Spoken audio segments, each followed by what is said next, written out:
Hello hi guys, నేను మీ వైజాగ్ గారిని. ఈ రోజు మన బోట్ అయితే వచ్చింది. మన బోట్లో చేపలు అయితే చాలా ఎక్కువైతే పడ్డాయి. మా ఫిషర్ మ్యాన్ కాన్ల నుంచి చేపలు అయితే బయటకైతే తీస్తున్నారు. అన్ని మిక్సింగ్ అయితే ఉన్నాయి.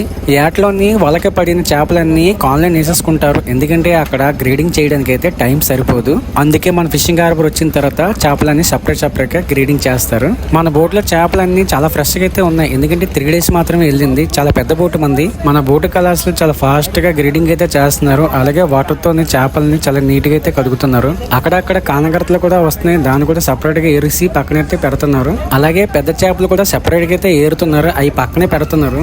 చేపలు అయితే గ్రేడింగ్ అయితే అయ్యింది. మన కళాస్లో అయితే చిన్న చేపల్ని జూడులోకి అయితే వేస్తున్నారు. ఫుల్ అయిన తర్వాత దాన్ని పట్టుకొని నేను మార్కెట్ లోకి అయితే తీసుకువెళ్తాను. ఇవైతే చిన్న గులిమిందులు అంటారు. దీన్ని నామల గులిమిందులు కూడా అంటారు. యాక్చువల్ గా మనం బాస్కెట్ లెక్కే మనం అమ్ముతాము. వాళ్ళకి ప్యాకింగ్ కోసం అని చెప్పేసి జూడులోని 2 బాస్కెట్లు వేసి వాళ్ళకి ఇచ్చేస్తున్నాము. వాళ్ళు కంటైనర్ కి అయితే లోడ్ అయితే చేసుకుంటున్నారు. ఈ గులిమిందుల బాస్కెట్ మన మార్కెట్ లోనైతే 500కి అయితే కొనుక్కుంటున్నారు.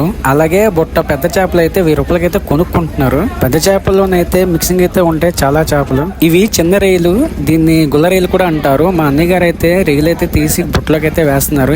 ఈ బోట్ అయితే మా అన్నయ్య గారిదే, అతనిదే. రైలు అయితే చాలా ఫ్రెష్ గా అయితే ఉన్నాయి. బుట్ట నిండాకైతే వేస్తారు. ఒక బుట్ట 8 కేజీలు అయితే వస్తుంది. ఇవైతే 900కి అయితే అమ్ముతున్నారు బుట్ట రైలు.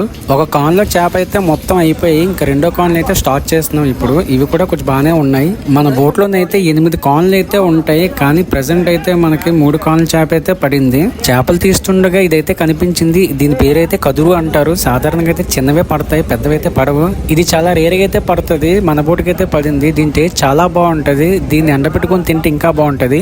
దీన్ని అయితే బొప్పస్పార అంటారు. కొంచెం మెత్తగా అయితే ఉంటది. మనం కర్రీ వండుకున్న తర్వాత గట్టిగా అయితే అయిపోద్ది. దీని టేస్ట్ చాలా బాగుంటది. నేనైతే చాలా సార్లు అయితే తిన్నాను. ఇది కూడా రేరుగానే దొరుకుతాయి, సాధారణంగా అయితే దొరకవు. దీన్ని అయితే తేక అంటారు. మన బోటుకి అయితే చాలా సార్లు పడింది. పడుతూనే ఉంటది యాడ్ చేసేటప్పుడల్లా. దీన్ని వాలా ఫిష్ అంటారు. దీనికి చాలా ఎక్కువ ముళ్ళు అయితే ఉంటాయి. కొంచెం జాగ్రత్తగా అయితే తినాలి ఫ్రెండ్స్ మీరు.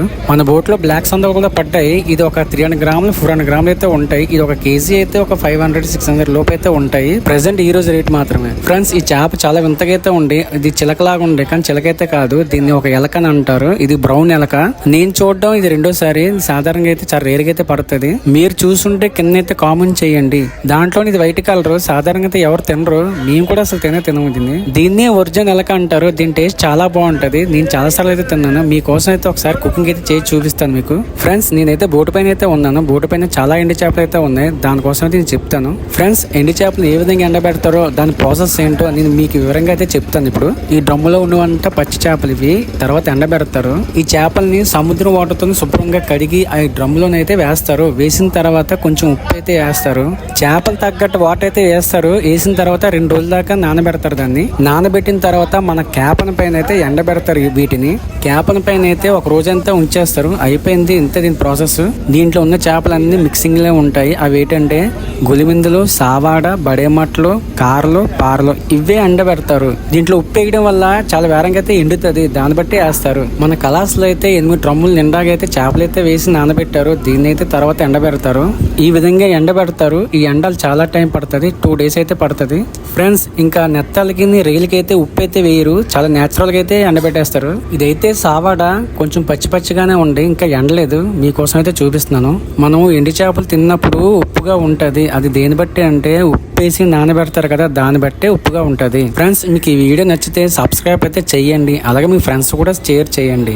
ఇవైతే ఎండిన తర్వాత జూడిలోకి అయితే వేస్తున్నారు. చూడండి, మీకోసం చేపల పేర్లు చెప్తూనే ఉంటాను. అలాగే దాని ఒక టేస్ట్